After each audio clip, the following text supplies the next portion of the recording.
Good morning, everyone out there. Wow, what a morning it is. Bright and early. Got to get this in right freaking now. Welcome to Sports with Balls, guys. I'm Chef Michael, your host, as always. Trying a new thing with the lights today, so let's hope this works out. It's sort of blinding me at the moment, so we'll figure it out. Welcome into the show, guys. Wow, what a few days that we've had. Stoked about it. I need to pull up some stuff here real fast, man. Just want to say good morning to you guys that are watching on social media. Appreciate you guys as always. We're going to get into, what is it today? July the 30th, man. July the 30th. Holy crap. Dude, we're about to be in August. Isn't that holiday season? It's holiday season in August. Something around there. Those of y'all paying attention in a podcast version, thank you very, very much for downloading the podcast. Continue to listen to Sports with Balls whenever you can. Today's show brought to you by Christian's Tailgate Bar and Grill. Go to christianstailgate.com. Find one near you. Place is flat out amazing. They also got a place called Slow Pokes. It's this coffee shop that's phenomenal. It's phenomenal. It's called Slow Pokes. I think there's 6 or 7 locations around Houston as of now. Guys, you got water damage, fire damage, mold damage, need a new roof, call Butler. Wes Butler, my buddy at Butler CCS Incorporated. Fire, water, mold, roofing, you name it, dude has got it. 713-330-9472. Water damage, fire damage, mold, roofing, go get it. Got a pool needed taken care of, 713-818-4868. C&E Pristine. Go to pristinepool.net. They do plaster resurfacing, obviously monthly maintenance. They do everything, man. Just give them a call, 713-818-4868. Last but not least, Ordonez Movers. I used these people last week. What was it, last week or the week before, man? Awesome. 713-373, what is that? 1659. Take the pressure out of moving, man. They make everything really, really easy. It's fast and safe. It's affordable. Go check them out. 713-373-1659. All right, let's get into national holidays. Like we always do, let's do the national holidays on July the 30th, International Day of Friendship. Shout out to all my friends. Not going to name you all, but the older you get, the less amount of friends that you get these days or have these days. Like, whew, man. National Cheesecake Day. I freaking love cheesecake. Father-in-law Day. Watch out. Father-in-law Day. Support public education. I do. All the teachers out there. Man, what a tough job. What a tough job to be a public school teacher. Man. Guys, I'm really digging into this. It's too early. Look at that shadow. I might have to turn that thing off. Let me see. Yeah, I'm done with that. I'm done with that thing. That was way too bright. It's also National Whistleblower Day, Paperback Book Day. Share a hug. I'm going to get some hugs out today. World Snorkeling Day. Love snorkeling. World Day Against Trafficking. That's it. That's all we got. Birthdays? Are there any good birthdays today? Any sports birthdays? Let's see who we got. Lisa Kudrow from Friends. Don't ask me why I just went into a country accent. But, all right, guys, let's get into sports, man. Let's get into the show. Welcome into Sports with Balls. Good morning, everybody. Today, covering several gripping stories, shocking stories as well, linked to the NFL. A heartfelt tribute to Mr. Ryan Sandberg. Man, I cannot believe we lost Ryan Sandberg.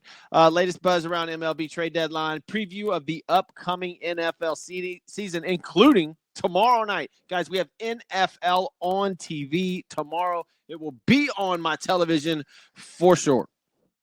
I got to plug in an antenna, though. I know. That sounds like so 1942s. But, yeah, I cut the cable. I cut the cord a while back, and I'm not going to sit here and tell you I actually love it because I don't. I didn't like the cable bill, but dealing with internet TV we got to find out something. Come on, people. Come on, people. Now, you got to give me something better than this. It's a pain in my ass, honestly. So we'll preview the game tomorrow night, and then I will give you fantasy football running backs today. Yeah. We went over quarterbacks the other day. Or was it Monday? We'll get into some running backs today, get into wide receivers on Friday. All right, guys. On July 28, 2025, a tragic mass shooting occurred in Midtown Manhattan high-rise housing the NFL's corporate offices. Gunman identified as 27-year-old Shane Devon Tamura targeted the NFL headquarters, blaming the league for alleged CTE-related brain damage stemming from his high school football days. But he entered the wrong elevator, ending up on the 33rd floor in the office of Rudin Management.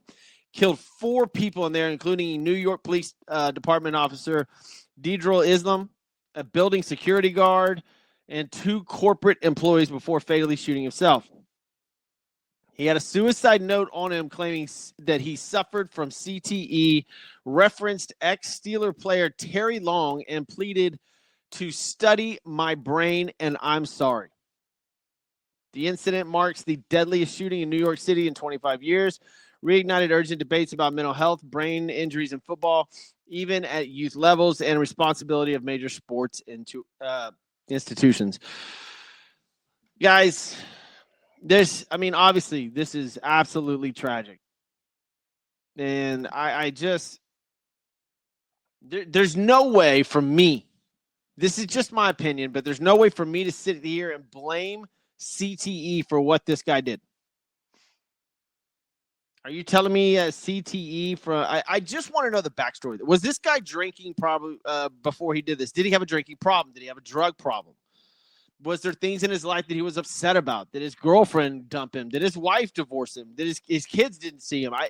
There's so much here. Just to sit there and say I had CTE, so I'm gonna murder people. I can't get around that. I can't back that. I can't get around that at all. It seems very, very easy, if you will, for somebody to just go out like that and then say I'm sorry. Like that is the most unheard of thing most ridiculous thing that I've heard of in my life. Hold on, I'm about to kill this cat that we have in here. Get down. Golly. Freaking cats, man. We just got a new cat. Go ahead, figure that one out. But so the shooter claimed he had CTE. I'm not saying he did not. And CTE is a real thing. Let's just be honest. CTE is a real thing. They've done studies about it. The movie was incredible with Will Smith. I just got to think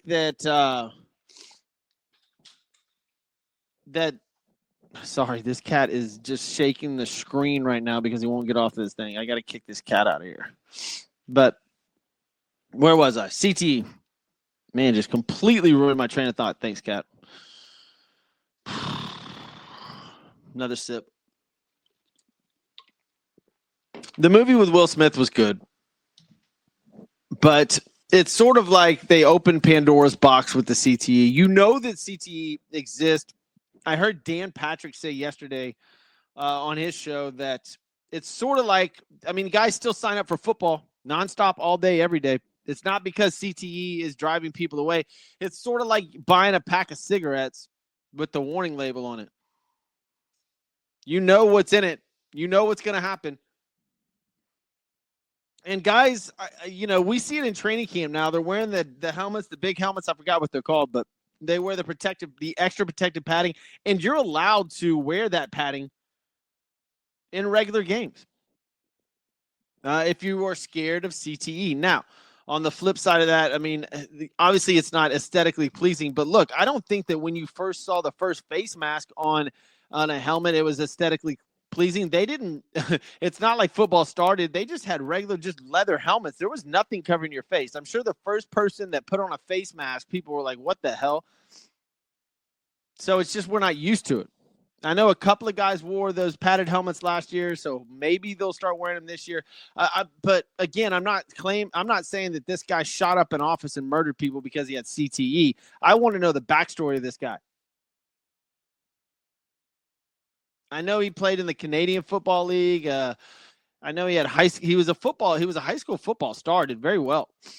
But absolutely tragic what happened in New York, and of course it's reopening everything about CTE and football. And is this what caused this guy to do that? I don't know. I think here's what scares me if I'm a football player more than CTE. I mean, CTE is obviously something that's very scary, but I think the average age of an NFL player is like 65. You don't live past 65 years old. That's brutal. So I don't know. You want your kids to play football, especially. I know flag football's taking over. My daughter plays flag football. Not taking over. That's a rough term, but if you're gonna play contact sports like football, I would wait for a while. Wait till the kids get a little bit more grown. I know that they have a ton of these leagues, and travel ball for baseball is absolutely absurd and blowing up, but I wouldn't put my son into contact sports like football until maybe their brains developed a little bit more. Maybe. I don't know. I'd have to do my research. But yeah. 4 people killed, including NYPD officer, building security guard, and 2 corporate employees. And then Mr. Tamura turned the gun on himself. Wow. Unbelievable. Got another sad story, guys. I hate to do this to you, but we lost Ryne Sandberg, the Hall of Fame second baseman for the Chicago Cubs, on Monday, July 28th, at the age of 65 after battling metastatic prostate cancer. That is, I just talked about being 65. I mean, that's not too far for a lot of us, myself included. Go get your prostate, please, examined. I know that he was cancer-free for a year and a half until it came back. And then Ryne Sandberg lost his battle with prostate cancer. Known as one of the baseball's greatest second basemen, Sandberg starred with power, speed, superior defense, clutch hitting, 10 straight All-Star selections, 9 Gold Gloves, 7 Silver Slugger Awards, 1994 National League MVP, inducted to the Hall of Fame in 2005. Ryne Sandberg, man. Tributes poured in across the sports world. CBS, MLB Network, Cubs themselves hailed his integrity, competitive fire, impact on generations of fans. At one point, he reflected, a piece of all of us is lost now. R.I.P. Rhino. Sandberg's influence extended well beyond the field, inspired teammates, fans, aspiring players, and remained active as an ambassador and coach long after retiring. His legacy lives on in Wrigleyville and throughout the MLB. Look, I found this yesterday. Wow. I mean, I collected Ryne Sandberg cards, man. I remember this guy. Whenever you're ripping open packs of cards, when his came by, it was one of the best ones that you got. Your face lit up when you were opening packs and ran into a Ryne Sandberg, man. Guy was phenomenal, fun to watch. Just a ball player, a flat out ball player. It was shocking to everybody because I don't think that a lot of people, I mean, whenever you get diagnosed and you're going through that, you don't make it public, right? But yeah, that was tough. Ryne was a good dude. Really, really good dude. All right, let's move on to some more positive things now. The MLB trading deadline ends tomorrow. We approach, Thursday, July 31st at 6 p.m. Eastern, 5 o'clock Central. There are still no blockbuster deals, though I do think today and tomorrow will be big days. Rumors swirl that Stephen Kwan, the leadoff hitter for the Guardians, who is a stud, and Luis Robert Jr. For the White Sox, both top-tier outfielders drawing interest from playoff contenders. Guardians may become sellers after placing closer Emmanuel Class on paid leave, potentially clearing the way for Klon and possibly even Shane Bieber to be traded. Look, Emmanuel Clace got busted for cheating, gambling. I guess we're still kind of digging into that. So it looks like the Guardians went south real fast. And if they're sellers, and Shane Bieber's on the market, and so is Stephen Kwan, they will be traded. Those guys are absolute studs. Studs. The Astros, I think, need to make a move. I think the Phillies need to make a move. There's relievers out there like Ryan Helsley. There's a ton of players out there, and I'm trying to think of big names. I keep throwing out Paul Skeens in the Astros because, look, I came up with this idea in my head yesterday. Trade Yordan Alvarez for Paul Skeens, maybe even a prospect. Yordan's hurt all the time. I know Astros fans are probably going to shoot me for that. I'll do anything to get Paul Skeens on a World Series championship team. There's just not any. Stephen Kwan, is that a blockbuster? Luis Robert Jr., is that a blockbuster? There's no huge names going anywhere at the moment. Speaking of huge names, Ronald Acuna Jr. is now on the IL with an Achilles. It's not torn, a sore Achilles, but I do have whoever's playing the Atlanta Braves today in my parlay of the day, which we will get into in a second.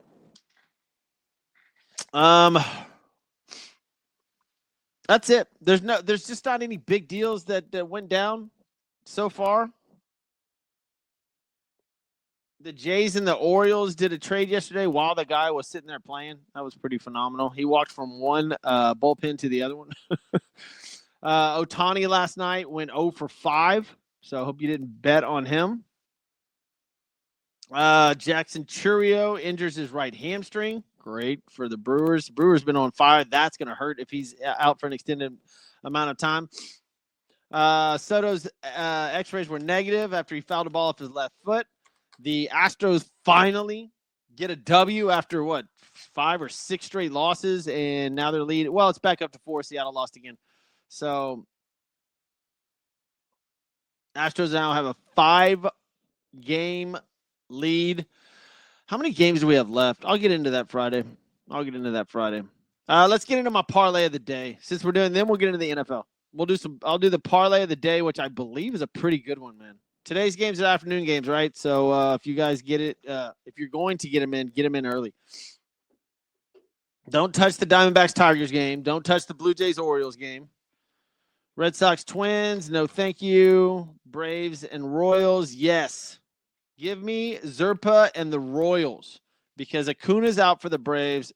I will take the Royals. Might do them straight up too. Cubs and Brewers, leaving that alone. Peralta, this is a great game. 110 in Milwaukee. Imanaga, however you pronounce his name for the Cubs. Imanaga. I think that's it. Imanaga versus Peralta, Freddie Peralta. Great game. Phillies and White Sox, give me the Phils. Because you got Walker on the mound. Wow, you know what? Never mind. Hauser's on the mound for Philly. For the White Sox. That guy's 6-2 with a 2.10 ERA. On fire. And they're at home. I'm not touching that. Nationals versus the Astros. McKenzie at the Astros, but McKenzie Gore's on the bump for the Nationals, so no thank you. Pirates and Giants. Burrow's on the bump for Pittsburgh against Logan Webb. I love the Giants at home on this one. So I like the Giants. I like the Royals. Where are we at? Mets and Padres. Yu Darvish on the bump with an 0-3, 9.18 ERA for the Padres. Man, it's early. Is it 6? Yeah, 6:10. Good. Rockies and Guardians. I know Freeland's on the bump for Colorado, but this is in Cleveland. I like Cleveland. I like the Guardians. I'm going to do this. I'm going to do this one today. Royals, Giants, Guardians. Rays at the Yankees. Little and Warren, no thank you. Dodgers and Reds, no thank you. Ohtani's pitching, though. Man, against Martinez. This should be a Dodgers victory. I'm going to put this on the side. Dodgers should win that game. Cardinals and Marlins. Marlins, what is it? Sandy Alcantara last night threw his second game with no runs allowed, making a good case for him to be traded today or tomorrow. But they got Mikolas on the bump today versus Quantrill. I'll leave that alone. Rangers and Angels going at it, and the Mariners and A's going at it. Springs and Woo, that's in. I'm going to stick with Royals, Giants, Guardians, Dodgers. That's your parlay of the day. Parlay of the game. Jesus, dude. Royals, Giants, Guardians, Dodgers. What a morning already. Damn. Your standings go as follows. As soon as the computer gets up.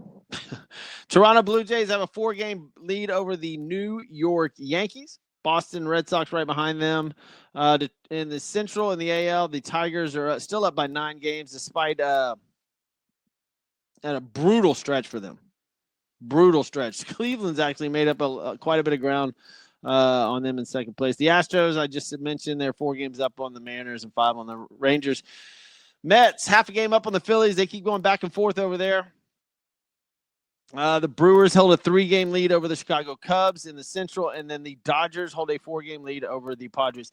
I mean, it's pretty much set, aside from maybe the American League East, but Toronto Blue Jays, New York Yankees, Boston Red Sox, Detroit Tigers, Houston Astros. And then in the National League, you got your Mets and Phillies, Brewers and Cubs, and Dodgers. I'm fine with all that playoffs. We'll see how it shakes out. We'll see what trades are made here today or tomorrow, but that's pretty much all. That's your playoffs right there. Let's get to the NFL, guys. Tomorrow night, Thursday, July the 31st, the NFL officially returns with the Pro Football Hall of Fame game starting at 8 p.m. Eastern Time in Canton, Ohio. The matchup will be the Detroit Lions and the Los Angeles Chargers at Tom Benson Hall of Fame Stadium, kicking off the enshrinement week of the 2025 free season. NBC and Peacock will have the game with the full Sunday Night Football crew: Mike Tirico, Chris Collinsworth, Melissa Stark. Following the Hall of Fame, the NFL continues leading up to the regular season kickoff Thursday, September the 4th, when the Dallas Cowboys take on the defending Super Bowl champions, visit the Philadelphia Eagles. Man, football is back up tomorrow. That's insane. Speaking of football, fantasy football, let's get into the running backs. Number 1, I just mentioned them, the Philadelphia Eagles running back, Saquon Barkley. There's some look, I get it. Last year, he probably won you your league if you had him. He was phenomenal. But it's almost like you were betting on those big runs, and he got a ton of them. There's always regression. And the reigning NFL rushing leader and 2024 AP Offensive Player of the Year set a single-season record for rushing at 2,504 yards and scrimmage yards, 2,857, earning first-team All-Pro honors. Highest paid running back in NFL history now with a new 4-year deal, so the expectations are through the freaking roof. Yes, he's draftable. Of course, he's draftable. I'm afraid there's going to be regression, and he might not have as many long runs. Bijan Robinson for Atlanta and Jamar Gibbs are 1, 2, and 3, A, B, and C right there. Saquon, Bijan Robinson, and Jamar. I might even take Gibbs before anybody. Gibbs could be a number 1 pick. Derrick Henry. Age concerns, obviously, him being 31 years old, but he produced 1,921 rushing yards and 16 touchdowns in 2024. And Ashton Gentry. This is a rookie that a lot of people are taking in top 5. I know for the bigger leagues, he's going way up there. I just I don't know. It's the Las Vegas Raiders, so I'm I'm not touching him yet. Maybe you get him in a trade, but I'm taking Bijan. I'm taking Jamar Gibbs. And, of course, if Barkley's there and I'm like the 8th or 9th pick and those guys are gone, maybe I'll take Barkley or Derrick Henry. Tier 2, Jonathan Taylor for Buffalo. He should have a great year. Josh Jacobs. He always and man, I don't know. I just don't know. If you're gonna take Ashton Gentry, I mean, Devon Achane for Miami. That guy's always hurt, man. He's amazing. He's just always hurt. Bucky Irving for Buffalo. Breece Hall. Let's see. Let's go down the list. Breece Hall. I like Breece Hall. I think maybe he has a quiet, good year. You know, you don't have the Aaron Rodgers drama anymore over there in New York. So maybe Breece Hall comes out as a star again. I like Breece Hall as a sneaky pickup. Kieran Williams, like him. Alvin Kamara. Injuries are starting to mount up against him. That's the problem. James Conner for Arizona. If he stays healthy, he is absolutely a good fantasy pickup. Chase Brown for Cincinnati. Consensus rankings are Saquon, Bijan, Jameer, Derrick Henry, Ashton Gentry, as we already went over. Tier 1, Tier 2, Tier 3s. Is there anybody in here that I really would love to take? Here's some sleepers. Tootin for the Jaguars, elite speed.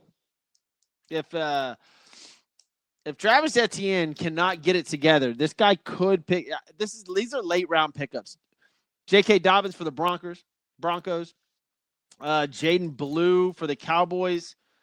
He could actually start. He could make some noise in the Cowboys backfield. That could be a huge pickup. Rashawn Johnson for the Bears. Jalen Wright for the Dolphins. Any 49ers running back. What were they on? 4th string last year? So Isaac Guerrero for the 49ers, I would pick him up just in case CMC goes down. Yeah, those are your sleepers, man. Those are your sleepers. All right, guys, it is early. I got to get to work. Good show today. Thank you guys for tuning in. I'm Jeff Michael. This is Sports with Balls. We'll see you on Friday.